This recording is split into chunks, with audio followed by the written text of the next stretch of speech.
Olá, meu nome é Lucas, sou estudante do sexto semestre de cinema da CEUNSP e hoje faço um vídeo para as disciplinas de análise fílmica e crítica cinematográfica e cybercultura e redes interativas. O tema do meu trabalho é o combate da mídia hegemônica ao espaço da autonomia, uma análise do documentário Operações de Garantia da Lei e da Ordem, de Júlia Muratti. No meu trabalho, eu me proponho a explicar, a partir da temática de cybercultura, o conceito de espaço da autonomia, elaborado pelo sociólogo espanhol Manuel Castells, e a partir disso, analisar a obra de Júlia Muratti a partir das visões da mídia hegemônica e contra-hegemônica a respeito das jornadas de junho de 2013 e do movimento Não Vai Ter Copa. As perguntas fundamentais que meu trabalho possui são: como se deu o combate da mídia hegemônica ao espaço da autonomia? Quais foram as visões tanto da mídia hegemônica como contra-hegemônica? E qual a relação entre os movimentos e organizações com este espaço da autonomia? O conceito de cybercultura, desenvolvido pelo sociólogo francês Pierre Lévy, define a cybercultura a partir do que ele chama de cyberespaço, em que três princípios definem a noção de crescimento, que são interconexão, criação de comunidades virtuais e a inteligência coletiva. A interconexão leva em conta o fato do indivíduo se contrapor ao isolamento individual. A criação de comunidades virtuais se guia a partir de afinidades e interesses em comum, e a inteligência coletiva é o fim máximo da cybercultura. Aqui uma citação de Lévy a respeito da cybercultura. Em resumo, o programa da cybercultura é universal sem totalidade. Universal, já que a interconexão deve ser não apenas mundial, mas quer atingir a compatibilidade ou interoperabilidade generalizada.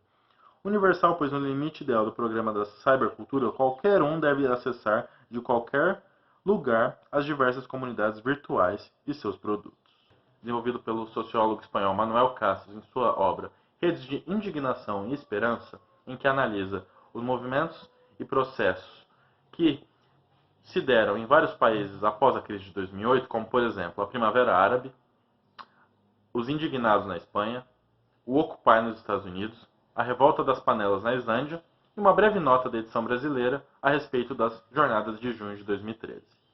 Castells define o que ele chama de espaço da autonomia como uma combinação entre os fluxos da internet, a partir das redes de comunicação, e o espaço urbano, em que esses novos atores e movimentos sociais, a partir dessas duas combinações, geram um novo espaço, que ele chama espaço da autonomia, que é um espaço de reivindicação contra a ordem institucional pré-estabelecida. Deve ser explicado, antes de partirmos para o documentário Operações de Garantia da Lei e da Ordem, o que foram as jornadas de junho de 2013 e o Não Vai Ter Copa.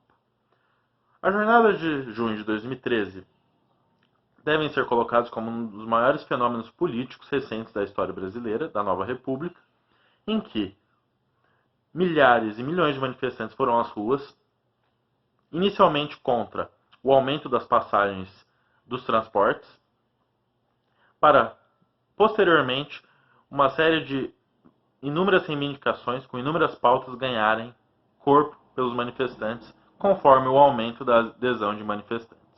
As jornadas de junho de 2013 foram um fenômeno político relevante que abalou as estruturas do sistema político e colocou em xeque até mesmo o conceito de nova república existente no Brasil. Usaremos como bibliografia para esta análise os textos e visões dos professores Maria da Glória Gon, Cecília Peruso e Pablo Hortelado. Observamos e colocamos 2013, então, como um fenômeno político plural, não singular e único, no sentido em que a diversidade de pautas e de atores políticos, sociais envolvidos coloca em xeque o conceito de 2013 como um fenômeno político unidimensional. Algumas das pautas presentes em 2013, segundo Maria da Glória Gon, o gigante acordou, não é só por 20 centavos, desculpem os transtornos, estamos construindo um novo país e etc. Ou seja, verifica-se 2013 como um fenômeno político, com uma enorme pluralidade, múltiplo, e não com uma pauta única, além, é claro, da presença de atores sociais diversos.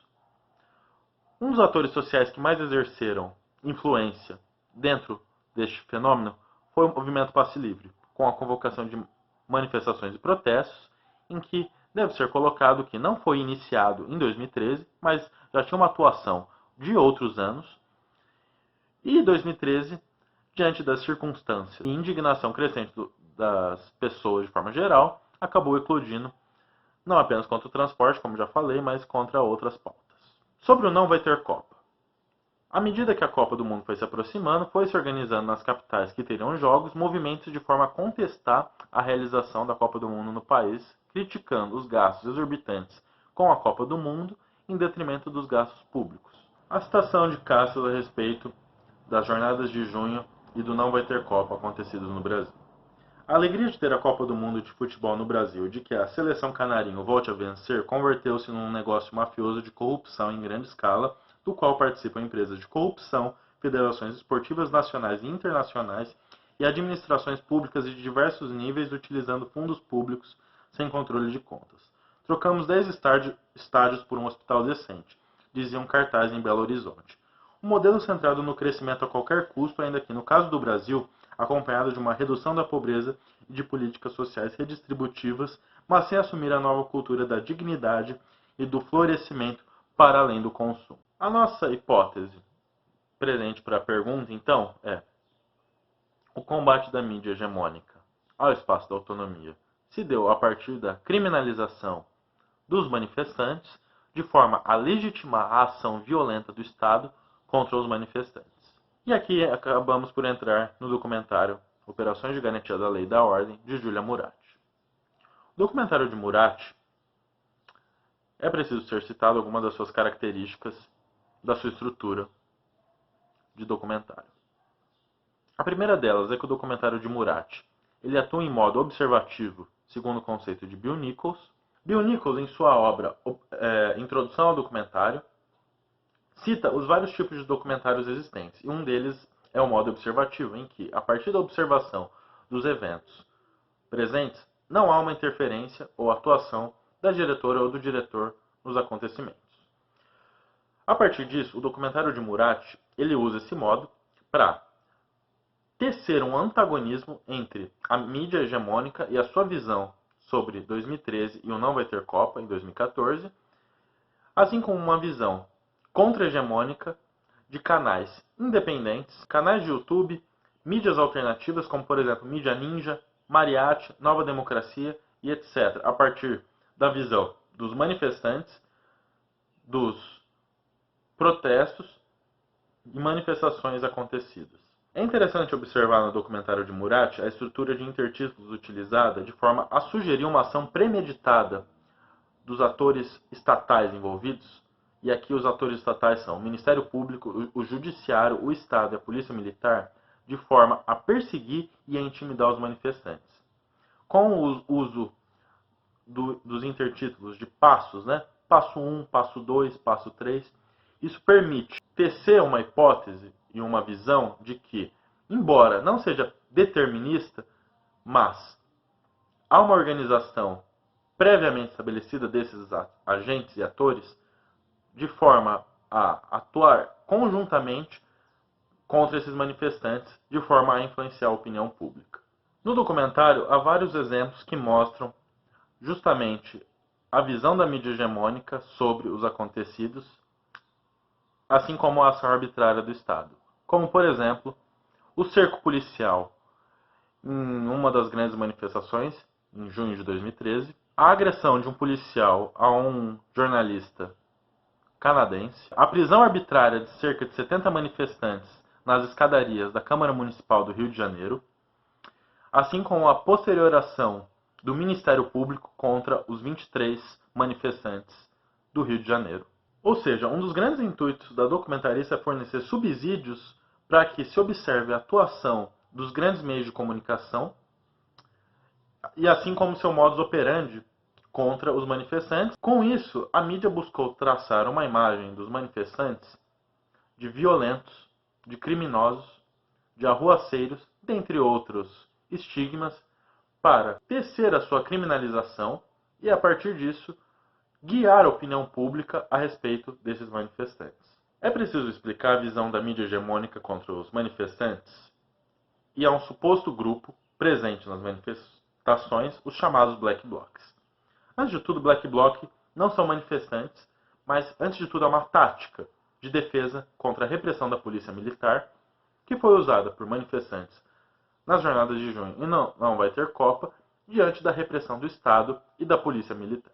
Já citamos o fato de que a mídia hegemônica tentou direcionar a opinião pública. E um exemplo disso é a presidente da época, Dilma Rousseff, ter aprovado o uso da lei e ordem contra os manifestantes, assim como em 2016 ter também aprovado a lei antiterrorismo, que um dos seus objetivos, evidentemente, é a criminalização dos movimentos sociais. Para Pablo Hortelado, a reorientação da mídia hegemônica a respeito das manifestações, segundo sua visão, é aqui, abre aspas. Como mostramos, houve uma radical reorientação do discurso dos meios de comunicação de massa, que no meio do processo buscaram ressignificar a luta contra o aumento, apoiando a ampliação da pauta das manifestações e operando uma separação entre manifestantes pacíficos, imbuídos de valores cívicos, e vândalos oportunistas com motivação política. A força de operações de garantia da lei e da ordem está justamente em mostrar o combate da mídia hegemônica ao espaço da autonomia. E uma das formas de combate é justamente através da criminalização dos manifestantes, da tentativa de influenciar a opinião pública com a justificativa e a legitimidade à ação policial e à repressão exercida nos protestos. Segundo Cecília Peruzzo, abre aspas, no entanto, do nosso ponto de vista, não são espaços intocáveis, a mídia convencional, ao mesmo tempo que extrai deles visões, os penetra com suas próprias visões, pois acaba formando opiniões do conjunto da sociedade. Nem todos que participaram das manifestações estão em redes virtuais, até porque o nível de acesso dos brasileiros à internet ainda não é universal. Logo, a divulgação dos eventos pela mídia também é fator de mobilização e desmobilização, porque sempre há identidades compartilhadas. A ênfase em coberturas que julgam e desqualificam as manifestações tem seu outro lado, o de aderência de segmentos conservadores a esse tipo de apreciação, seja de parte da população ou da própria polícia, para justificar as agressões, em geral violentas e indiscriminadas. Em meio a essa guerra midiática, os grandes meios não operam sozinhos, apesar do poder de influência e do alcance que têm. Mais do que nunca, os meios pessoais, celulares e smartphones e as câmeras ativistas de mídias alternativas participaram na difusão de informação, colocando em blogs, sites, redes virtuais no YouTube fotos, vídeos e textos. Cada pessoa com celular conectado à internet pode gravar, interpretar e difundir, até em tempo real, o que se passava em praça pública.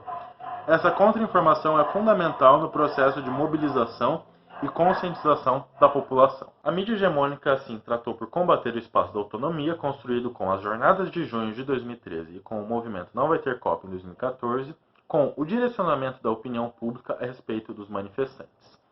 Sendo assim, uma tentativa clara de impor seus interesses e seus privilégios de classe em detrimento das reivindicações dos manifestantes.